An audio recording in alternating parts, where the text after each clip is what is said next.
J.K. Yadav Films present. Produced by Adela Music.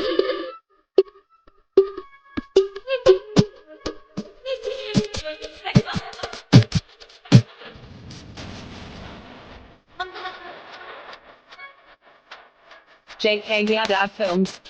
झुमका देलियौ नथिया देलियौ तोरा आँखिमे पानी नहीं छौ झुमका देलियौ नथिया देलियौ पायल दू दू जोड़ा गे अब हमर हो देना गे छौरी तब बिछा के प्लास्टिक के बोरा गे मकई खेत में तोरा गे तब बिछा के प्लास्टिक के बोरा गे झुमका देलियौ नथिया देलियौ लाज नहीं छौ की गे छौरी झुमका देलियौ नथिया देलियौ पायल दू दू जोड़ा गे अब हमर हो देना गे छौरी तब बिछा के प्लास्टिक के बोरा गे लेबो मकई खेत में तोरा गे तब बिछा के प्लास्टिक बोरा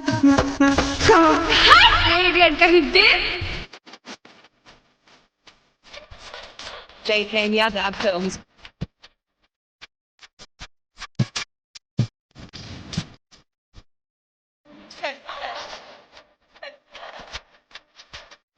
लागे छो तोहर सेक्सी बदनिया गेल छो यारुआई चाहे तू केतना हाना करबे छोरा बोला है गई साथ में है गे लागे छो तोहर सेक्सी बदनिया गेल छो यारुआई चाहे तू केतना हाना करबे छोरा बोला है गई तोहर चिचौरी सुने गे छौरी धीरे धीरे सट जो तोहर चिचौरी सुने गे छौरी चिखबो थोड़ा थोड़ा गे अब हमर हो देना गे छौरी तब बिछा के प्लास्टिक के बोरा गे लेबो मकई खेत में तोरा गे तब बिछा के प्लास्टिक के बोरा गे J.K. Yadav Films.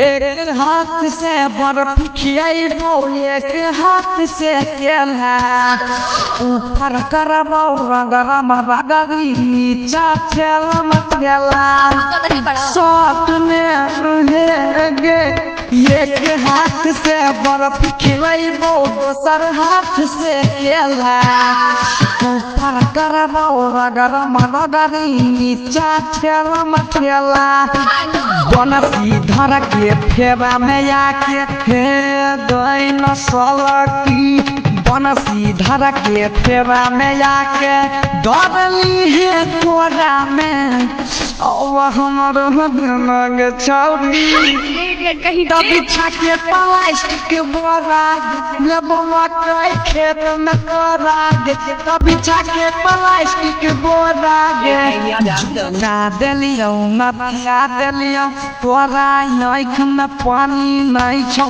झुमका देलियौ नथिया देलियौ पायल दू दू जोड़ा गे अब हमर हो देना गे छौरी तब बिछा के प्लास्टिक के बोरा गे लेबो मकई खेत में तोरा तब बिछा के प्लास्टिक के बोरा गे झुमका देलियौ नथिया देलियौ लाज नहीं छौ की गे छौरी झुमका देलियौ नथिया देलियौ पायल दू दू जोड़ा गे अब हमर हो देना गे छौरी तब बिछा के प्लास्टिक के बोरा गे लेबो मकई खेत में तोरा गे तब बिछा के प्लास्टिक के बोरा अरे दादा बस इतने बा J.K. Yadav Films.